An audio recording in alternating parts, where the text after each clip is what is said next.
જય શ્રી કૃષ્ણ મિત્રો, આજના વિડીયોમાં આપણે જાણીશું કે રક્ષાબંધન ક્યારે છે, 8 ઓગસ્ટ કે 9 ઓગસ્ટ, તેની સાચી તારીખ અને રાખડી બાંધવાનું શુભ મુહૂર્ત પણ આપણે સાથે સાથે જાણીશું.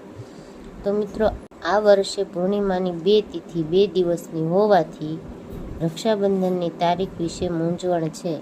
તો ચાલો આપણે જાણીએ કે રક્ષાબંધનની સાચી તારીખ કઈ છે અને રાખડી બાંધવાનો શુભ સમય અને તેનું ધાર્મિક મહત્વ શું છે.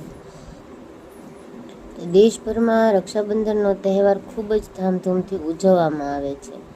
આ દિવસે બહેનો પોતાના ભાઈના કાંડા પર રાખડી બાંધે છે અને ભાઈ તેમની રક્ષા કરવાનું વચન આપે છે. રક્ષાબંધન પર કાંડા પર બાંધવામાં આવતી રાખડી માત્ર એક દોરો નથી, પરંતુ વિશ્વાસ, પ્રેમ અને ફરજનું પ્રતીક છે. દર વર્ષે રક્ષાબંધનનો તહેવાર એ શ્રાવણ મહિનાની પૂર્ણિમાના દિવસે ઉજવવામાં આવે છે. આ વર્ષે પૂર્ણિમાની તિથિ 2 દિવસની હોવાથી રક્ષાબંધનની તારીખ વિશે મૂંઝવણ છે. તો આપણે રક્ષાબંધનની સાચી તારીખ, રાખડી બાંધવાનો શુભ સમય અને ધાર્મિક મહત્વ વિશે જાણીશું. તો સૌપ્રથમ જાણીએ કે રક્ષાબંધન ક્યારે છે. શ્રાવણ મહિનાની પૂર્ણિમાની તિથિ શરૂ થાય છે 8 ઓગસ્ટ 2025ના રોજ બપોરે 2 ને 12 વાગ્યાથી.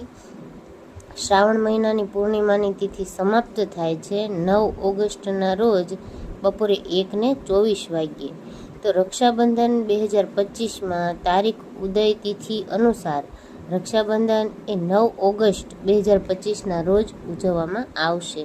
હવે આપણે જાણીએ કે રક્ષાબંધન 2025માં રાખડી બાંધવાનું શુભ મુહૂર્ત કયું છે. તો બ્રહ્મ મુહૂર્ત સવારે 4 ને 22થી 5 ને 4 વાગ્યા સુધીનું છે અને અભિજીત મુહૂર્ત છે એ બપોરે 12 ને 17થી 12 ને 53 વાગ્યા સુધીનું છે. સૌભાગ્ય યોગ 10 ઓગસ્ટના રોજ સવારે 4 ને 8થી બપોરે 2 ને 15 વાગ્યા સુધી.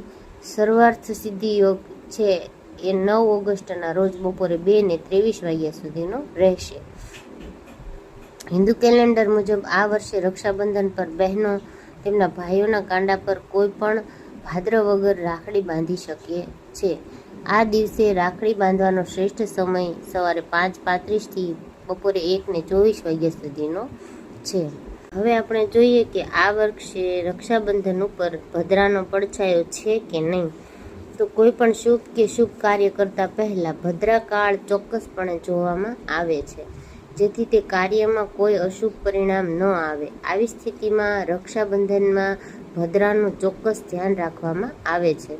તમને કહીએ કે આ વર્ષે બહેનો કોઈ પણ તણાવ વિના તેમના ભાઈઓને રાખડી બાંધી શકે છે. પંચાંગ મુજબ આ વર્ષે ભદ્રા 8 ઓગસ્ટના રોજ બપોરે 2 ને 12 વાગ્યાથી શરૂ થઈ રહી છે, જે 9 ઓગસ્ટના રોજ સવારે 1 ને 52 વાગ્યા સુધી ચાલશે.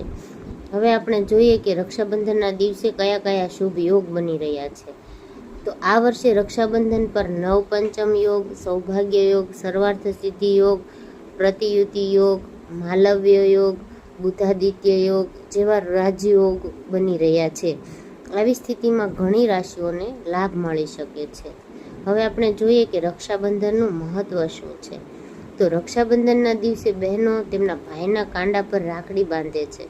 રક્ષાબંધન ફક્ત ભાઈ બહેનોનો તહેવાર નથી, પરંતુ તે વેદ, પુરાણ અને શાસ્ત્રો સાથે ઊંડો જોડાયેલો છે. આ તહેવાર રક્ષણ, ધર્મ, ફરજ અને શ્રદ્ધાનું પ્રતીક છે. આ દિવસ ઉજવવા પાછળ 2 પૌરાણિક કથાઓ છે. આ વાર્તાઓ દ્રૌપદી અને શ્રી કૃષ્ણની તેમજ રાજા બલિ અને લક્ષ્મી સાથે સંબંધિત છે. તો મિત્રો, આ હતો રક્ષાબંધનની માહિતીનો વિડીયો. જો તમને મારો આ વિડીયો ગમ્યો હોય તો તેને લાઇક, શેર અને સબસ્ક્રાઈબ કરવાનું ભૂલતા નહીં. ધન્યવાદ.